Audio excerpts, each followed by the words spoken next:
Alright, hit the button. I've been busy. Unfortunately, a lot of work to do. New people moving in, such, whatever, blah, blah, blah. Furnaces, water, whatever. Yeah, just a lot of... I hurt my back. And, anyway, excuses. Yeah, didn't make a video for a whole day, I think.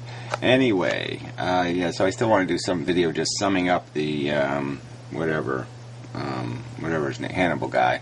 Just for that professor guy, just some short video just to explain the, what was being argued. I mean, it really doesn't, there's no point in, taking a professor's time to analyze the behavior of a psychotic lunatic on the internet. So, yeah. I mean, I don't think anything Hannibal said is the truth. I don't think he's 14 credits away from anything. The whole thing just seems like it's got to be a lie. Because he seems perfectly comfortable with the whole thing being a big joke. His career being a big joke. Anyway, whatever. Yeah, whatever, enough of that crap. So anyway, then I ended up talking to, what's the face guy? Yeah, I can't remember his name now. Yeah, whatever. Doesn't really matter, I suppose, but I better find it. Oliver Scott, 2007. Yeah, he posted, I guess he just held his camera when I was talking on the Skype with Is No God guy. The second conversation went so much better. I mean, I just went through the progression of the logic, and he sort of conceded the logic. If you accept a couple of premises, this is the only logical conclusion, is that, life is just a replicating molecule. Most of what we value is just a contrivance of our perception. It isn't actually real. And the thing of real value, the suffering, is something that most people are just trying to pull the wool, pull the rug over it, try to hide it, try to pretend it doesn't exist, try to not think about it because it's not fun. And yeah, it's all about having the fun, and it's just so unintelligent in terms of a way to react to this circumstance. I mean, it's sort of serious business that it's unintelligent design. So anyway, Barklord. It's got like a, kind of a long video, 49 minutes, which wouldn't be too bad, but they are kind of rambly and they don't really get to the point, and sort of like the beginning of this video. So anyway, I'll go through some of his argument, and I guess I'll just hit a couple of these later points that I haven't listened to yet. So he starts off, basically, I guess I'll reload it just to make sure it plays, making the argument. I'll just play a little. Interesting thing there, Gary, from my point of view, life doesn't require an argument to continue. That's the point I was making. That's sort of just shutting down conversation, isn't it? I mean, if there's any other force that life was, any other thing, if we contained it and it was a house, or it was a car, or it was a bulldozer, you would not say it's self-justifying. You would not say it doesn't need to be explained. We don't have to make an excuse for it. We don't have to have some excuse not to keep pouring gasoline into it. Of course we would. We'd have to say, why is this necessary? Why do we need dodo birds? Or why, if they spread disease? We'd ask the question about anything else that presented any kind of risk equation, anything that wasn't perfect. You're going to ask, well, do we have to accept the imperfection?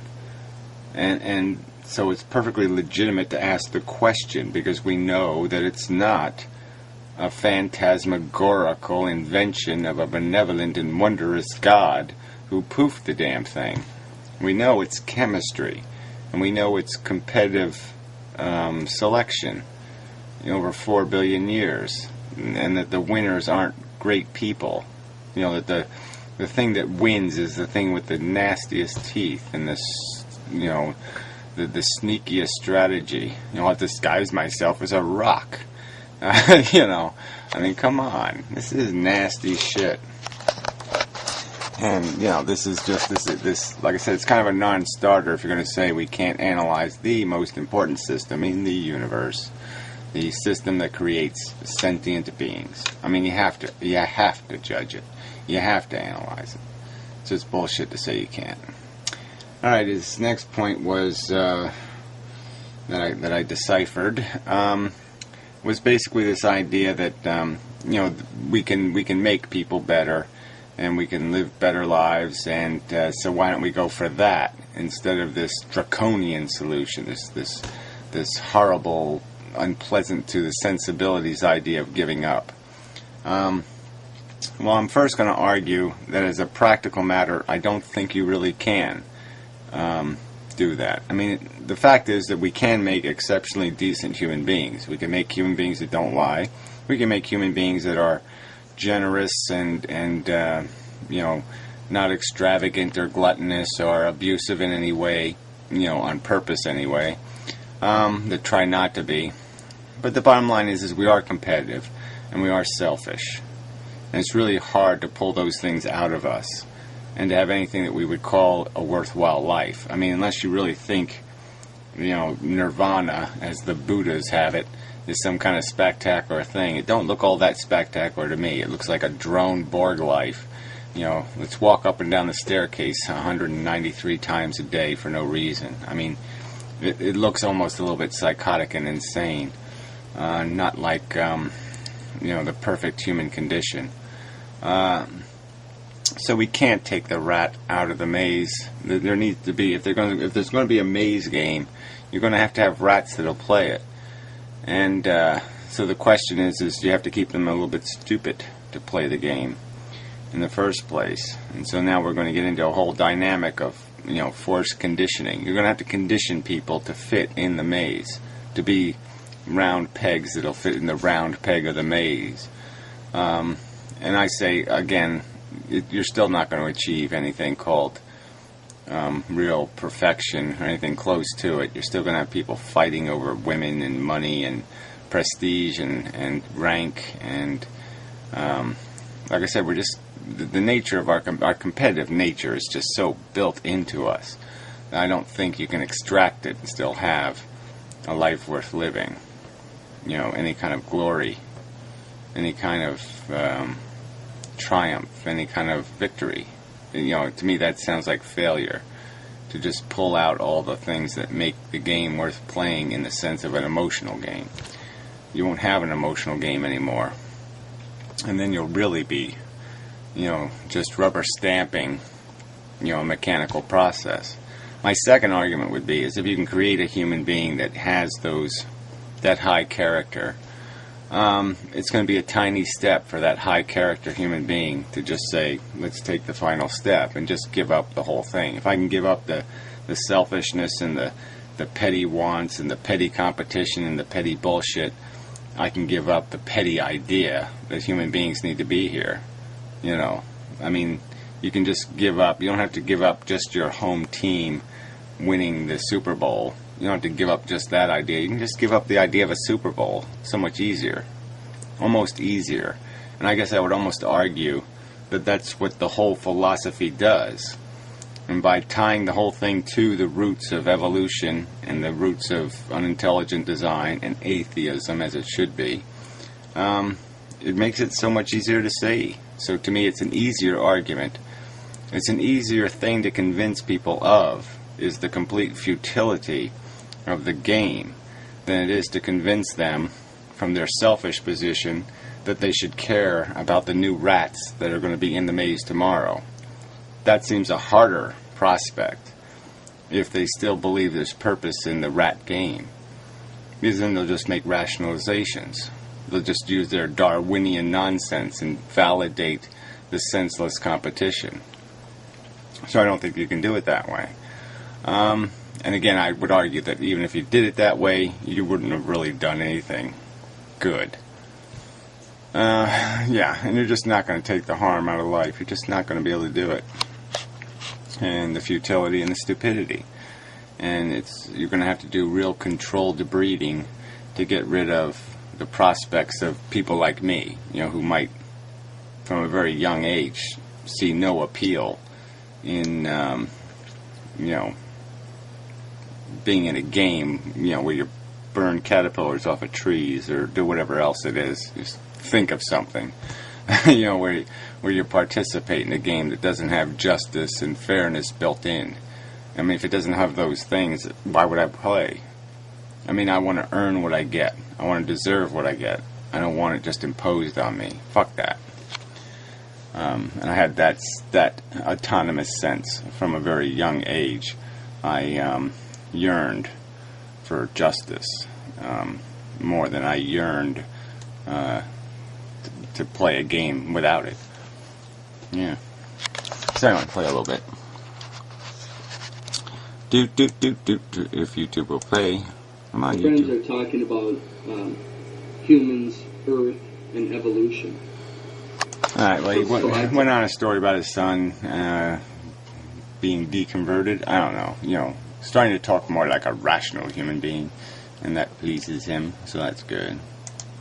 Alright, move on. Oh, now you made an invention, Gary.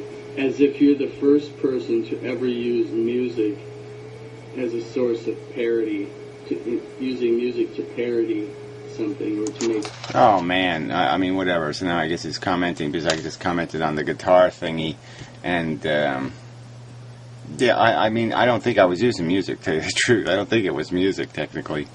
I think it was anti-music, unmusic. But regardless, if you're going to just say that you just spontaneously out of nowhere decide to pick up your guitar and do your response video playing a guitar, fine, go ahead. Whatever. Something more entertaining. Have you ever seen Billy? Flattery or whatever. No, it's not flattering. Well, whatever you were doing then. Okay, fine. You're just copying for absolutely no point. Fine, gotcha. Super. Whatever. Who cares? Fuck you people. Really. I definitely gotta do a fuck you song. This makes a lot of typos, and she corrects herself. She goes back and jokes about it. It's his channel page, alright? That's kind of like your business card. Now you make a typo on your business card, you fix it. You say, oh wait, that's bullshit. It's on my business card. It's my profession. I mean, I leave spelling mistakes because I almost am saying with them, I don't give a fuck about this crap. Alright? Fuck. I don't care how words are spelled. You can read the damn word. That's all I care about. My website has that written all over it. It is completely, minimalistic. But I'm just saying, this is just one, it's notorious and it's all over the place, but to have it on his channel page sort of just says something. Like I said, how many times does that happen? And you got to add up coincidences. When there's 7 million pieces of circumstantial evidence saying this guy's an asshole, well, sooner or later you got to pay attention to that. I mean, when they're kind of glaring, sharpening teeth and different little things, you just say, this guy obviously doesn't know biology. I mean, he might have read this book on this part of biology, but he doesn't know that about biology, and he certainly doesn't know the whole story or the context, because he's assuming that those teeth are for doing carnivorous things.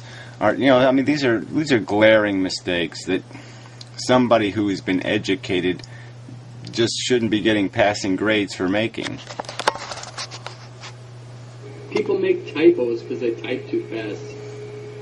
They didn't bother to go recheck it. Who cares? Who fucking cares, man? Well, I guess you're just not going to get the point. I don't care. I will never correct somebody's spelling in the comments section. I'm just saying it's on his channel page, and he claims it to be his occupation. That's sort of a little different. Or, thought that the name of a person was one thing. That's not the point. People make little mistakes about things, and it doesn't discredit their intelligence or their resourcefulness. Well, again, he's the one claiming the authority to identify imbecility, okay? So, and he's the one who set this whole thing up, right? I am going to prove this. I'm going to pwn. I'm going to do this, and this. And he gave us a whole week worth of setup. If you're going to do all that shit, all right, you just can't be falling down. Oh, package. Hold on. All right, I'm back. Don't know where I left off, so we'll just play some more of this Or stuff. their expertise or anything. So finding a little mistake like that. Well, like I said, it wasn't the only mistake. There was lots of mistakes, and there was lots of puffy arrogance, and there was lots of slandering to be done. And, there's lots of people commenting as if somehow something I said was in some way proven, demonstrated to be inaccurate and flawed and silly and idiotic. And none of that happened. And you don't think that's a problem. That people should actually be able to persuade people without having to actually do the work of actually doing it with something like a logical argument or a fact. Wow, fuck you then. We will jump ahead. But at a certain point, you do have to wipe out the rest of the species on the planet, right? With some sort of catastrophic event, whether it's, a combination of viruses and nuclear weapons and crashing the moon into the Earth, whatever. Yeah, the same kind of thing that's going to happen by nature's rules anyway. Eventually, it's going to happen anyway. All right, the universe is going to hurt us. It's going to impose some harm. So it's a day that's inevitable anyway, and all we're talking about is, if you're not going to concede the fundamental argument, which is that life is sort of like a Frankenstein monster. It's not in a very good position. It's not very functional. It's not optimized. It's really fundamentally flawed. And so the argument is, do we wait until it dies 3,000 years from now, right, because Frankenstein lives a long time? Or do we just get it over with now? Just get it done with. Be done with it. I mean, either way, it's going to have to go through some dying process. I'm saying if we orchestrate the process, we can't help but do it better than nature's going to do it. Nature is not going to kill the human race or life on this planet in any kind of, let's say it can't. It's possible that it does the gamma ray thing and it, instantaneously burns the plant to a cinder. All right, but you got to be lucky that a neutron star does exactly the right thing at the right time. The odds are, though, it's going to be a slow death. The planet will just become more and more hostile to the living things on it, and there'll be more and more. It'll be more and more brutal in terms of what it demands from living things, and eventually it'll be insufferable. It'll be unacceptable to any protein life form. Your intentions here, you're trying to make it sound like it's rational, because if you can convince everybody to stop having babies, that's fine, because they're doing it of their own free will. But that's not where it ends. Well, it's all policy, and it starts with, don't rape women, you dumb fuck. It's not a good idea.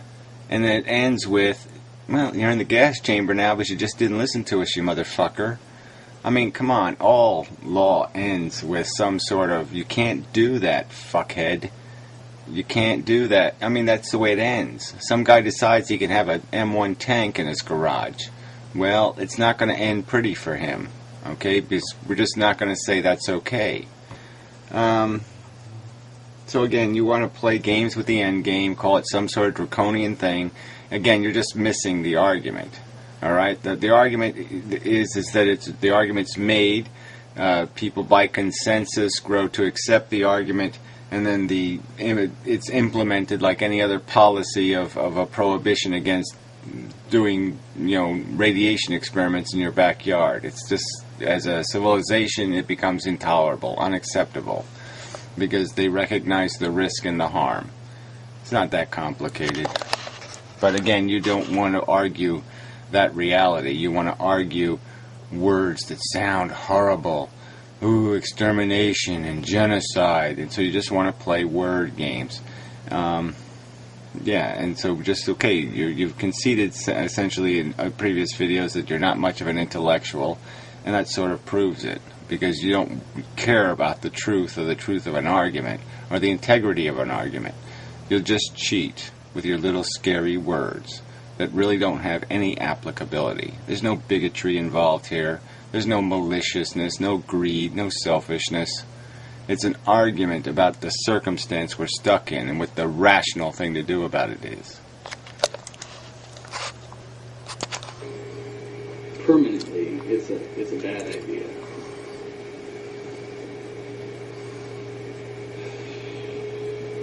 Especially if we want to encourage compassion and empathy.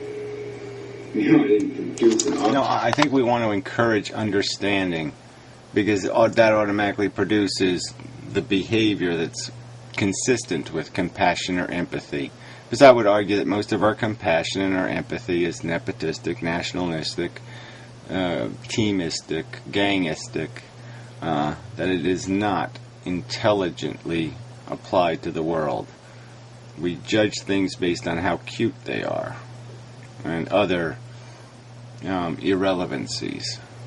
And so, yeah, I'd rather understanding, be encouraged, not delusions of beauty. It's not a genocide. It's not an extermination. It's not some kind of horrid event. So this is all just such bullshit. Preventing a birth is not the same thing. But that's not where you stop, Gary. Well, again, no one's pretending. I've dealt with it up front and openly, and now you're going to call it I quit pretending. No, I'm saying that it's a minor problem. You killed 10 people to save 10 trillion from harm. The math is obvious. And the only way there is any problem is, again, you're the one running from the truth here, is that this would be no different in any other circumstance. If someone continues to keep raping, we harm him. Okay? We don't make life good for him. If somebody continues to keep murdering, we go out and we find him and we stop him. And we stop him sometimes draconianly. So this is a bullshit argument. There is, once as something has been established as unacceptable behavior through a democratic process, and people reject that decision and say, fuck you to that democracy, well, that democracy has a right to say, no, fuck you, asshole. So again, you're going to just keep arguing that people have to have this eternal and unassailable right to play God and make babies. And that's just not there. You have to earn that right with some sort of argument, saying how you know what the hell you're doing. And if you don't have that argument, you really have no basis. To say the biology says so is just to say the DNA says so. Is to say a friggin' molecule gave me license. Molecules. We're going to let molecules sign people's driver's licenses? Come on. That you don't have more motivations than just preventing births. Motivations? Like I said, why would I have a motivation? I have no motivation. I have a motivation to stop it tomorrow. But I have no motivation to cause anybody harm to do it. That's their agenda. That's them being imposers. They won't let go of their right to impose. Well, there's a point where they're going to have to at some point. That's the argument. You're the one running from it.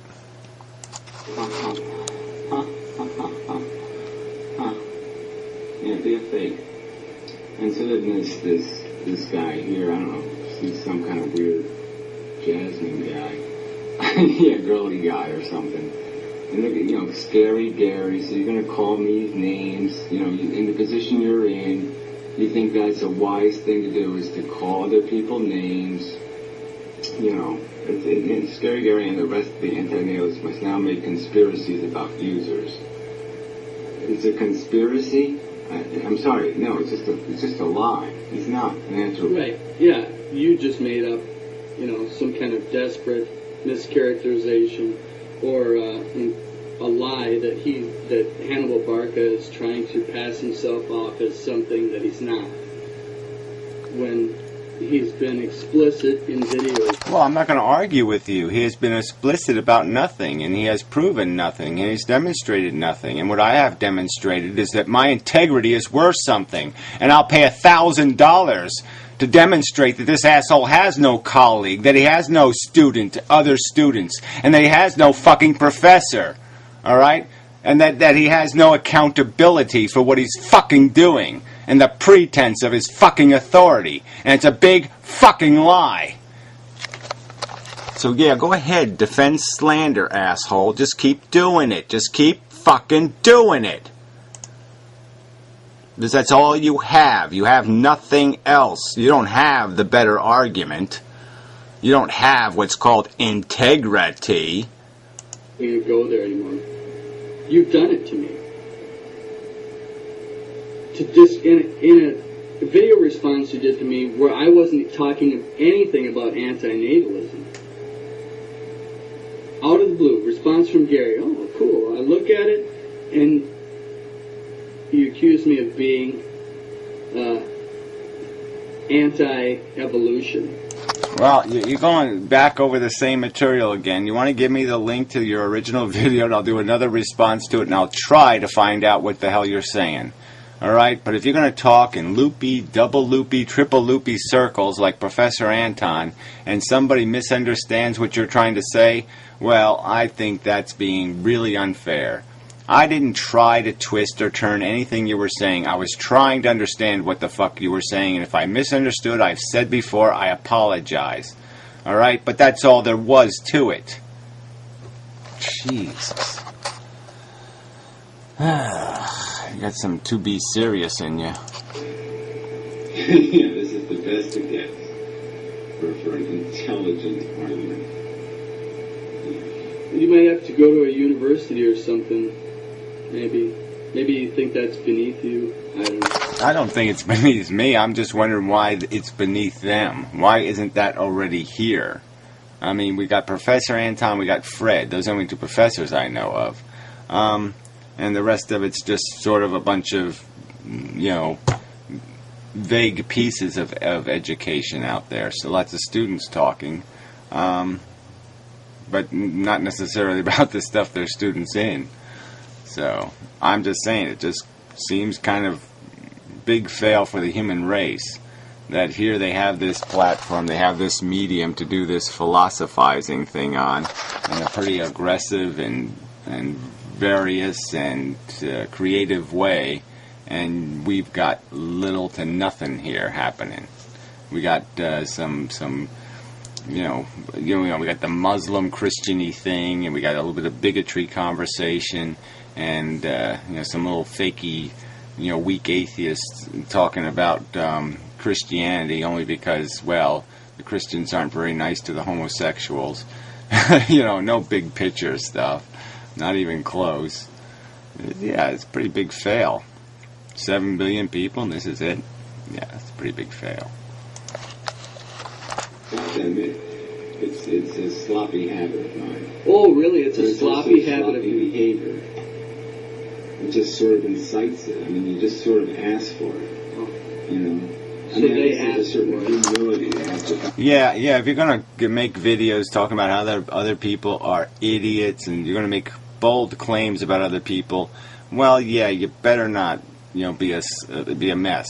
You know what I'm saying? I mean, there's a little bit of, you got to do a little work on it. I mean, I pay a price because I don't give a fuck about my appearance, and I don't comb my hair, and I don't do a lot of things, and so I get ragged on for it, and I don't sit there and wet my pants over that shit, do I? No, I don't, because I sort of asked for it. All right, so if somebody wants to talk about my trailer life and the rest of that stuff, I accepted all that stuff as kind of a joke, right? Most of it. I mean, when they showed up, in my driveway, that was a little too much. But, calling my house a dump, I mean, that's going a little too far. But, otherwise, yeah, go ahead, take your shots. Who cares? The idea of life affirmation, which involves an honest questioning of all doctrines that drain life's expansive energies, however socially prevalent those views might be. I like that. Well, let's try it again then. I don't think that there is a rational argument to defend living or dying. Ultimately, those rational arguments are based on feelings. Well, look, it's not about living or dying again. It's about whether or not you're going to create a new life form, whether you're going to you're going to take another rat and throw him in the friggin' maze game. I mean, that's what this is about. The rats aren't in the maze unless we throw them in there. They don't get there any other way now. All right? It's our volition. It's our society, our culture, our decision, our responsibility. They're there because we put them there. We keep the game being played. And so we all have to take responsibility for what it is. The future is all of our fault. Because we either didn't do something, we didn't jump in front of the steamroller, or we didn't do this, or we didn't do that, or there was something else we could have done to stop it, and we didn't do it. So we're responsible for all of it. Every ounce, every ugly moment of it will be our fault because we didn't do anything to stop it or fix it.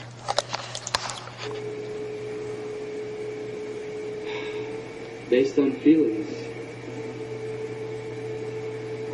Okay, well, I'm just saying that's just not being a philosopher, in my opinion. If you're going to ask yourself, how do I feel about it? Well, that's not being a philosopher.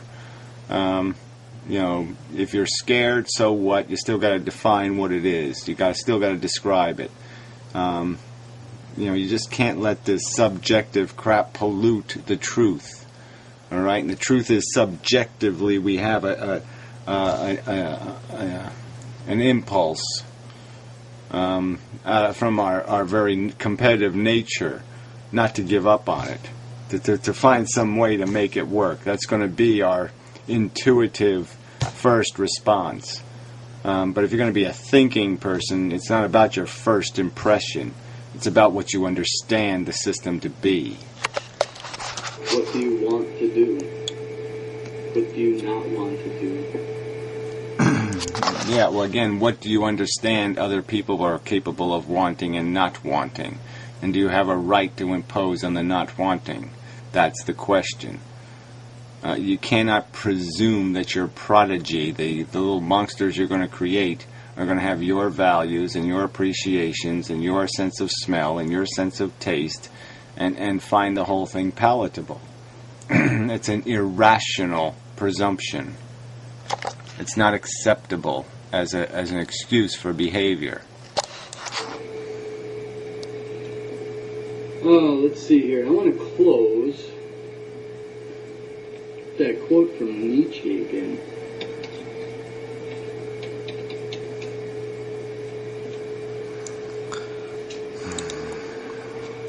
All right. The core of Nietzsche's philosophy, according to this little quip here.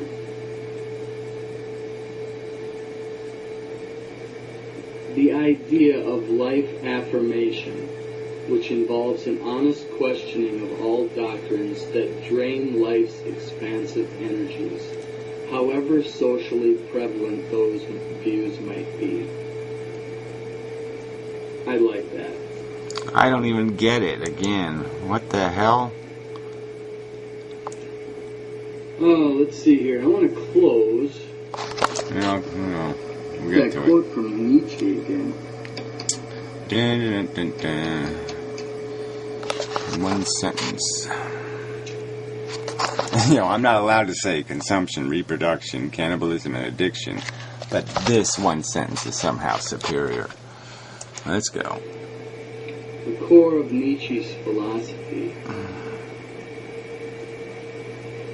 according to this little quip here.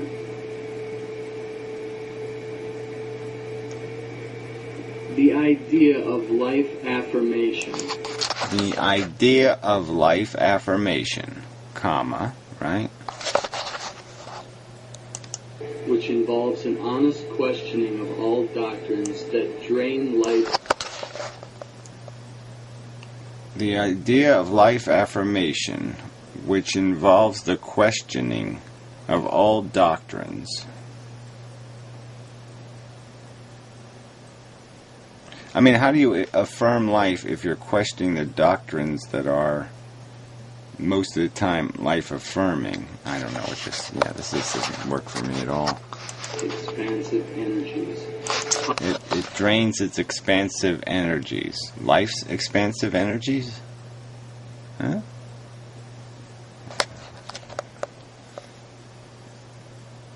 Do I have a dipstick somewhere I can pull out and see where my expansive energies are at? I don't get it. However socially prevalent those views might be. Alright, so they're socially prevalent. And they're draining energy. I like that. Oh, I'm sorry. Now, see? There we go. Now, if you make a whole video like that, what does that mean? What is that saying? What the fuck was that? I have no fucking clue what that gibberish was. I'm sorry, I don't get it. Sorry, no sale. No, and such. So anyway, whatever. Don't watch my videos. Fine. Blah blah blah blah blah blah blah blah blah blah blah. I will attempt to return the favor.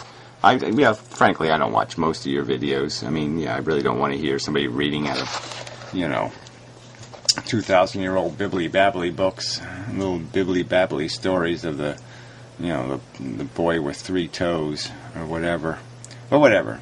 Go about your business. I shall go about mine. And such.